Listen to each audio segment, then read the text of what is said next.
देखिए अगले 2 घंटे में बहुत मजा आने वाला है, लेकिन मजा एक ऐसी चीज होती है ना जिसे लेना पड़ता है, नहीं तो छोटी छोटी समस्या भी बाधा बन जाती है इंसान के लिए। और ये अपने हाथ में होता है कि हम दुखी होना चाहते हैं या सुखी होना चाहते हैं। तो आप क्या होना चाहते हैं? ये आदत बना लीजिए, क्योंकि आरसीएम में आपको दूसरों से कई गुना ज्यादा तेजी से आगे बढ़ाने में बहुत काम आने वाली है। बहुत से नए मेहमान होंगे हम लोगों के बीच में, एक बार मैं मिलना चाहूंगा वैसे लोगों से जो आज आरसीएम के प्रोग्राम में पहली बार पार्टिसिपेट कर रहे हैं। तो प्लीज यदि आप में से कोई है तो हाथ खड़ा करके मुझे बता दीजिए। और हमारे आरसीएम वालों की परंपरा रही है कि जब नए मेहमान हमारे बीच में आते हैं ना, उनका दिल खोल के स्वागत करते हैं। तो प्लीज ठीक है, बैठिए सब लोग बगल में। अच्छा मैं एक अच्छी बात नहीं समझ पा रहा हूँ, आप मुझे देख रहे हैं, इनको देख रहे हैं या वहां देख रहे हैं? फिर तो ठीक है, कोई बात नहीं। दोस्तों छोटा सा परिचय, मेरा नाम सुजीत कुमार सिंह है, मैं पटना से बिलोंग करता हूँ। रिसेंटली अभी मैं भी नोएडा में शिफ्ट हो चुका हूँ और मैं बड़ा गौरवान्वित महसूस करता हूँ जब भी मुझे आरसीएम के ऊपर बोलने का मौका मिलता है। वजह बहुत ही साफ है, एक बहुत ही साधारण से जिंदगी से उठ के आज मैं जिस जिंदगी में पहुंचा हूं, इस पूरे सफर का कोई बहुत बड़ा वजह है। मेरे पिताजी एक सिपाही हुआ करते थे। मुझे आज भी ध्यान है कि जब तक मैं आरसीएम में आया था उस टाइम तक जो उनकी सैलरी आती थी वो 6-6.5 हजार रुपये। और मैं आपसे ही पूछना चाहता हूँ कि किसी परिवार में 3 बच्चे कॉलेज में पढ़ते हो, माता पिताजी का खुद का खर्च हो और उस परिवार में 6-6.5 हजार रुपए आते होंगे, तो वो परिवार क्या बहुत बेहतरीन तरीके से जी रहा होगा? नहीं जी रहा। तो हम सारे ही भाई मिलके बड़े तन मन से पढ़ाई करते थे और पढ़ने के पीछे एकमात्र उद्देश्य होता था कि पढ़ लिख के क्या करना है? नौकरी करना है। दुनिया में बाकी चीजें होती है इसके विषय में कुछ पता ही नहीं था, क्योंकि जब जिंदगी सामान्य होती है ना तो दुनिया में क्या क्या चल रहा होता है ये किसी आम आदमी को कभी पता नहीं चलता। मेरे साथ में कुछ ऐसा ही था, बहुत छोटे से जगह पे रहा था और वहां पे बस एक ही चीज आती थी कि लोगों का एक माइंडसेट था, बेसिकली स्टूडेंट्स की यदि मैं बात करूं कि या तो मिलिट्री में चले जाओ या फैक्ट्री में चले जाओ। मिलिट्री में आप सिपाही को भी जोड़ सकते हैं। मैट्रिक करते ही लड़के एक काम शुरू कर देते थे, वो होता था दौड़ना, और मुझे याद है कि उसमें मैं भी एक था। लेकिन कहते हैं कि जब परमात्मा ने आपकी कोई और प्रोग्रामिंग कर रखी हो ना तो जिंदगी बहुत अजीब तरीके से चला करती है, और मेरे साथ भी कुछ वैसा ही हुआ। मैंने पॉकेट खर्च के लिए एक काम शुरू किया इंश्योरेंस का, और उसी इंश्योरेंस को लेने के लिए मैं मेरे अंकल जो रेलवे में chief health and food inspector थे उनके पास पहुंचा। बड़े तेवर में उन्होंने मेरे से कहा पढ़ाई खत्म हो गई, बिकॉज वो अंकल नहीं थे, गार्जियन थे, और गार्जियन के तौर पर उन्होंने देखा कि जब इधर उधर करने लगा तो गुस्से बड़े अंदाज में उन्होंने मेरे से पूछा था। तो मैंने कहा कि नहीं, पॉकेट खर्च के लिए बस इसको कर रहा हूँ, बाकी फोकस तो नौकरी पे ही। क्योंकि मैं जिस परिवार से हूँ, जॉइंट फैमिली में रहने वाला एक बच्चा था मैं, और मेरे पूरे परिवार में 40 लोग ऐसे थे जो गवर्नमेंट जॉब में थे। अब आप ही बताइए कि जिस परिवार के 40 लोग सरकारी नौकरी में, उस परिवार के बच्चे किस लिए पढ़ते हो? या बिजनेस करने के लिए? किस चीज के लिए? नौकरी के लिए। नौकरी। ऑब्वियसली माइंडसेट एकदम क्लियर था कि पढ़ लिख के नौकरी करना, और मेरा ही नहीं मेरे पूरे परिवार का क्लियर था, माताजी का, पिताजी का, सबका एकदम माइंडसेट क्लियर था कि बच्चे पढ़ लिख के क्या करेंगे। तो अंकल से जब मेरी मुलाकात हुई तो उन्होंने जब जाना कि पॉकेट खर्च के लिए इधर उधर कर रहा है, तो लकीली उसी टाइम उनके पास में आरसीएम आया, और मैं जिस वक्त गया ना 2 दिन बाद एक प्रोग्राम होना था, वहां पे आरसीएम का सेमिनार होना था। उन्होंने मुझे रोक लिया, मुझे लगा कि शायद मोटी पॉलिसी देंगे। अच्छा, उसके बाद ना कभी बात ही नहीं हुई इंश्योरेंस के ऊपर। अब वो बड़े हम छोटे, कोई प्रोस्पेक्ट के पास तो गए नहीं थे, ऐसे ही बाहरी प्रोस्पेक्ट के पास हिम्मत नहीं हो रही थी कुछ पूछने की भी। जब उन्होंने कहा कि आज 9 बजे रेडी हो जाना, 11 बजे हम लोगों को कहीं पहुंचना है, ओके। प्रोग्राम में हॉल में बिठा के वो चले गए कहीं, मुझे पता भी नहीं था कि प्रोग्राम किस चीज का हो रहा है। मेरी जिंदगी का वो एक यूनिक एक्सपीरियंस था। आप में से बहुत सारे लोगों को आज पता नहीं होगा कि आप बैठे किस लिए हैं यहाँ, क्योंकि कई लोग बड़े धोखे से ले आते हैं लोगों, और कई लोग जो धोखे से नहीं भी आते हैं ना, तुमको आने के बाद एक पछतावा होता है कि लगता है कि बेवकूफ बना क्या करके बुला के यहाँ। अच्छा, कई लोग इस उम्मीद में आते हैं कि खाना मिलेगा, पानी मिलेगा, कोल्ड ड्रिंक्स मिलेगा, मतलब जैसे बारात में जाते हैं ना, कुछ टाइप की हॉस्पिटलिटी की उम्मीद करते हैं, तो बहुत सारी चीजें होती है। बारह उसमें ज्यादा मैं उलझना नहीं चाहूंगा, लेकिन कुछ इस तरह का माइंडसेट होता है। तो मैं भी बैठा हुआ था और बड़ी हैरान कर देने वाली घटना हो रही थी वहां पे। मेरी उम्र ज्यादा नहीं थी दोस्तों, मैं अपने आप को आरसीएम का सबसे बड़ा किस्मत वाला व्यक्ति मानता हूं, सबसे बड़ा। जानना चाहते हैं क्यों? ये सिस्टम जो किसी 80-85 साल की उम्र के आदमी के भी समझ में आसानी से नहीं आता है, मेरे समझ में 19 साल में आ गया।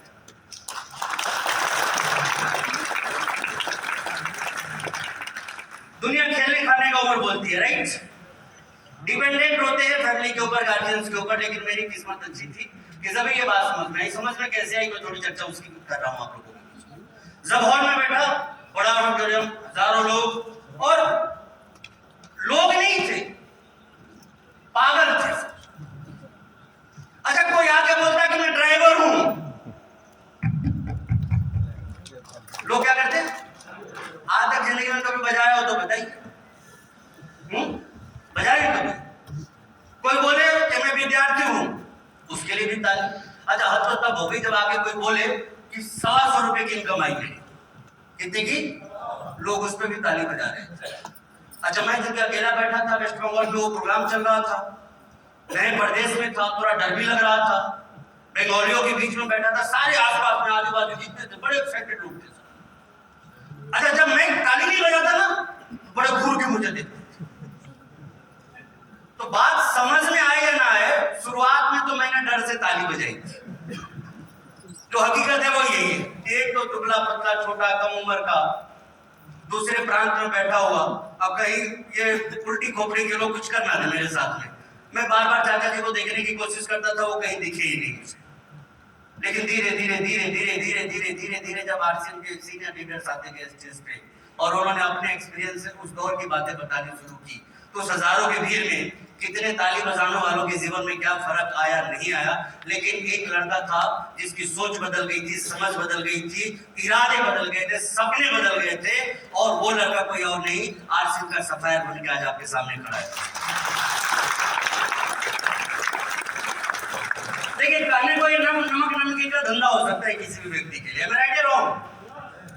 कहने के लिए दुकान बदलवाने का एक साधारण सा काम हो सकता है किसी व्यक्ति के लिए, लेकिन जब कोई व्यक्ति इस इंडस्ट्री की असली ताकत को समझता है ना, तो वो पहली बात यही समझता है कि दुनिया का कोई काम इस काम का मुकाबला कर ही नहीं सकता। ये अलग बात है कि ये बात शुरुआत में किसी के समझ में नहीं आती है, क्योंकि दुनिया प्रयासों को नहीं देखती, परिणामों को देखती है। और किसी भी व्यवसाय में रातों रात परिणाम नहीं आता, रातों रात परिणाम एक ही जगह आता है, मिनटों में परिणाम एक ही जगह आता है, और वो जगह है मजदूरी का।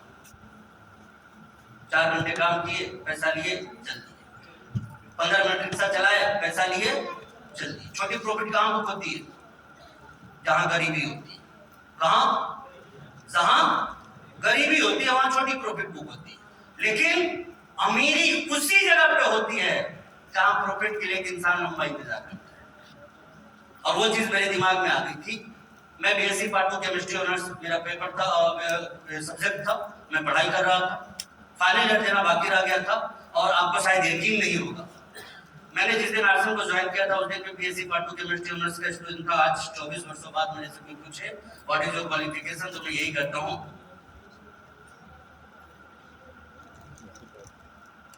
गया ही नहीं उसके बाद कॉलेज। घर वाले विरोध करते रहे, ताने देते रहे, अत्याचार करते रहे, बहुत प्रॉब्लम होती है। कोई आरसीएम दिल से कर लेवे ना, तो मुझे लगता है कि असली जो संघर्ष उसका शुरू होता है वो उसके घर से ही शुरू होता है। 50 रुपए पॉकेट खर्च मिलते थे आरसीएम से पहले जब कॉलेज जाते थे, और जब आरसीएम शुरू किया तो वो भी बंद हो गया। फाइनेंस मिनिस्ट्री ने बजट पास करना ही बंद कर दिया, क्योंकि सबकी एक ही ख्वाहिश थी कि आरसीएम छोड़ दे। और किस्मत वाले वो लोग होते हैं, हालांकि होते नहीं हैं, जिनके घर वाले चाहे कि आरसीएम कभी ना छोड़े। मेरे साथ में कुछ ऐसा ही था। माता जी ने, पिताजी ने पूरी ताकत लगा ली और मैंने पूरी ताकत लगा ली। बस यही आपको याद रखना है दोस्तों। अड़ोसी पड़ोसी, नातेदार, रिश्तेदार, दोस्त मित्र जितने भी है ना, ये सब ताकत लगाएंगे कि आप आरसीएम छोड़ दो। आपको एक ही जगह ताकत लगानी है कि आप इसको पकड़े रहो, फिर देखिए जिंदगी में कितना। 526 रुपए की पहले इनकम से जिंदगी में मैंने मेरी शुरुआत करी। धीरे धीरे आगे बढ़ता गया। ऐसा नहीं है कि सीधे आगे बढ़ता गया, बिल्कुल पहाड़ की चढ़ाई की तरह, कभी ऊपर कभी नीचे, कभी ऊपर कभी नीचे, कभी ऊपर कभी नीचे। सोचता था कि इतनी इनकम आ जाएगी, आती ही नहीं थी। इतना बिजनेस हो जाएगा, हो ही नहीं पाता था। ये ज्वाइन कर जाएगा, संभव ही नहीं हो पाता था। दिक्कतें तो ऐसी ऐसी आने लग गई आरसीएम करने के बाद कि समझाने में जाता था, लोग मुझे ही समझा के देते। बताने में जाता था कि आप कैसे लखपति बन सकते हैं, लोग मुझे ही बता देते थे कि कैसे तो भीख मांगेगा।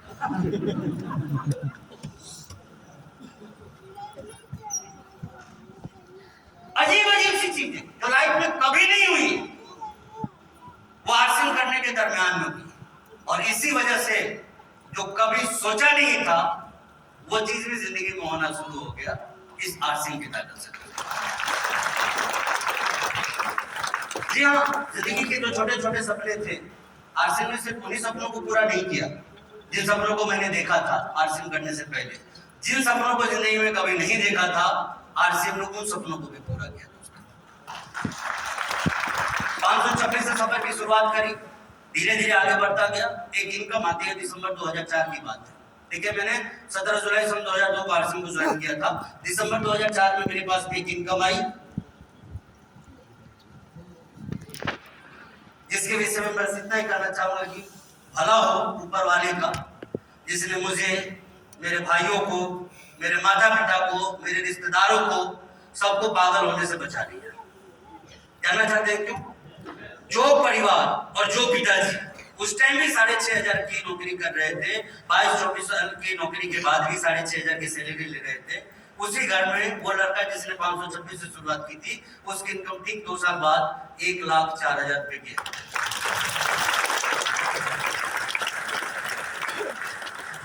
2007-8 के फाइनेंशियल ईयर में अपना खुद का घर बनाया था। 2004-5 के फाइनेंशियल ईयर से अपने खुद के एयर कंडीशन अलग अलग कारों को मेंटेन कर रहा हूँ, और जो घर भी बनाया वो भी करोड़ों का। बिहार की राजधानी पटना के बहुत ही पॉश एरिया में। आज कुल मिला के मैं मेरे घरों की बात करूं तो परिवार में 1-2 नहीं 5 घर है।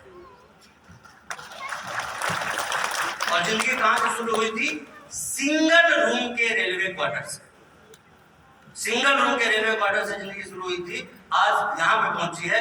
क्या आप चाहते हैं कि आपके साथ में कुछ ऐसा चमत्कार हो जाए? नहीं, इधर वाले तो बिल्कुल भी नहीं चाहते।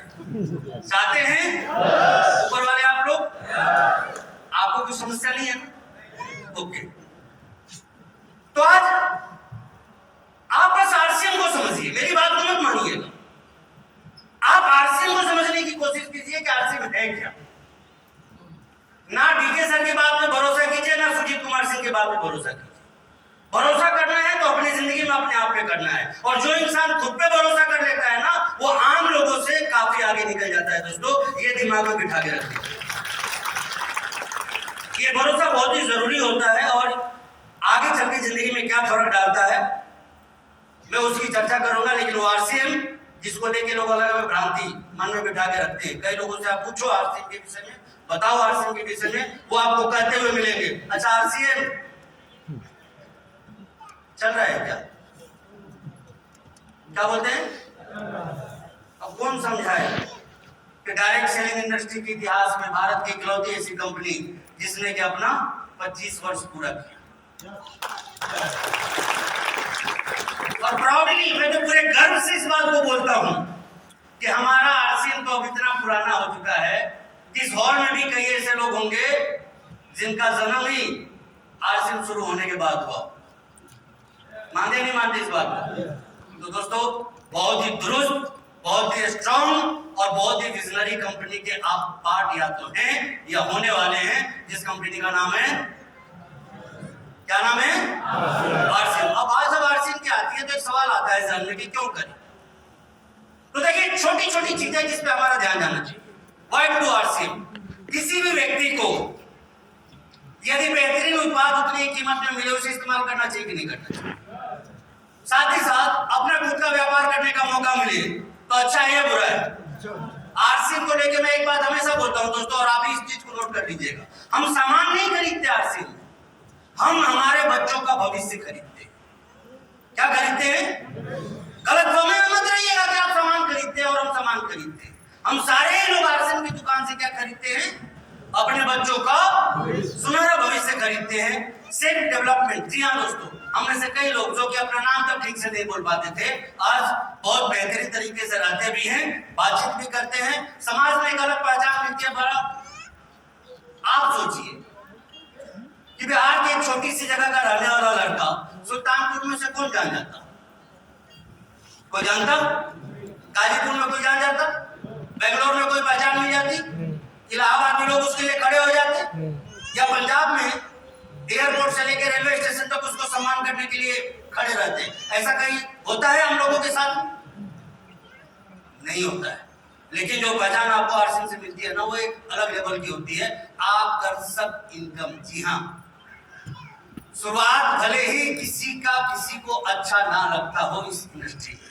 मेरा भी जब 526 था ना, तो लोगों ने कहा था जी लोग इतने में, क्या कहा था उन्होंने? अब बेवकूफों को कौन समझे? ये हमारा आज है, ये हमारा भविष्य नहीं। जब भी मुझे बोलने का मौका मिलता है ना आरसीएम पे, व्हाई टू डू, मैं हमेशा एक बात की चर्चा करता हूं, मत कीजिए आरसीएम, करिए दुनिया में जो आपके पास में दूसरे काम है वही करते रहिए। लेकिन पूछिए अपने आप से कि आज पैसे कमाने के लिए ऑटो चलाना शुरू कर दिया आपने तो कितना पैसा कमा? बोलिए कितना? लाख रुपए? 2 लाख? कितना सर? 10 साल बाद 200 ऑटो के मालिक रहेंगे? 20 साल बाद आज भी परिवार किसी तरह चला रहे होंगे और 20 साल बाद भी परिवार किसी तरह चला रहे होंगे। आप कोई भी काम कर लीजिए, आज भी संघर्ष करते हुए मिलेंगे, 20 साल बाद भी संघर्ष करते हुए मिलेंगे। और जब आप वहां से बाहर निकलेंगे तो आपके संघर्षों की डोर, बागडोर अपने बच्चों के हाथ पकड़ा जाए। आजकल लोग बच्चे पाल रहे हैं किस चीज के लिए?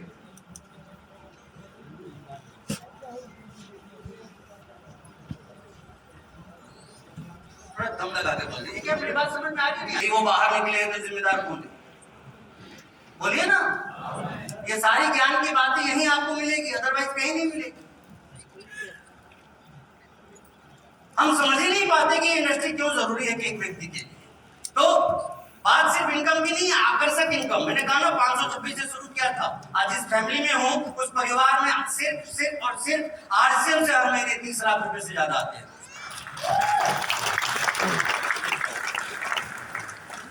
और ये तो अभी आते हैं, बाद में क्या ही होगा मैं सोच कर रोमांचित होते रहता हूं। दूसरा तो सोच ले तो मर जाएगा। नहीं, ऐसा मैं क्यों बोलता हूं? ठीक है सर, एक बहुत बड़ा कारण है सर इसका। 2002 में शुरू किया था सर। कब? अकेला था, एबीसीडी भी आरसीएम का नहीं आता था, राइट कंसेप्ट मार्केटिंग भी ठीक से लिख नहीं पाता था। मीटिंग लेने जब शुरू करता था ना बोर्ड पे, यहां से लिखना शुरू करता था, कंपनी और कस्टमर आते आते यहां पहुंच जाते थे। सीधा लिखना भी एप्लीकेशन की तरफ टीचर थोड़ी थे, जो ऑन बोर्ड पहले से आदत बैठी हुई हो हमारी, कभी लिखा ही नहीं, वहां से वहां पहुंच जाते थे। ऐसे शुरुआत करी। नेटवर्क मार्केटिंग का एबीसीडी मालूम नहीं था, एबीसीडी। प्लान दिखाते टाइम में कलम कांपते थे, हाथ कांपता था। कई बार तो मेरे साथ ऐसा हुआ कि सामने वाले ने कहा कि छोड़ो लिखा मत, ऐसे ही बोल दो। ये स्थिति होती थी। जब कोई सफल आदमी मिल जाता था, कोई पैसे वाला मिल जाता था ना, हवा टाइप हो जाती थी उसकी। क्योंकि एक्सपीरियंस के नाम पे जीरो, ना किसी स्कूल में पढ़े, ना किसी यूनिवर्सिटी में पढ़े, ना रिश्तेदारों ने बताया, ना पड़ोसियों ने बताया, कोई भी इसके विषय में कुछ भी जानता नहीं था। वैसे काम करता रहा, तब तो 24 वर्षों में 30 लाख रुपए महीने। तो आज तो सब कुछ है। अकेला भी नहीं हूं, 300 से ज्यादा टेक्निकल है। कितने? 2000 से ज्यादा रॉयल्टीज हैं और लाखों लोगों का कंज्यूमर नेटवर्क है। अब बताइए, ये लोग सारे मेहनत करेंगे तो अब अगले 24 साल में हम कहां?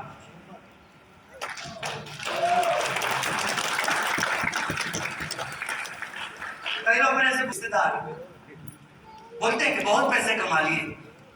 मैं ना अंदर ही अंदर हंसता हूं। मालूम है क्यों? क्योंकि यही सोचता हूं कि ये जो पहले था ना वो आज भी वैसे ही। पहले भी इसको लगता था कि अब कंपनी खत्म हो जाएगी और अभी भी इसको यही लगता है। वो इस कैलकुलेशन तक पहुंच ही नहीं पाते कि 0 से शुरू करके 24 साल पे यहां पहुंचा है।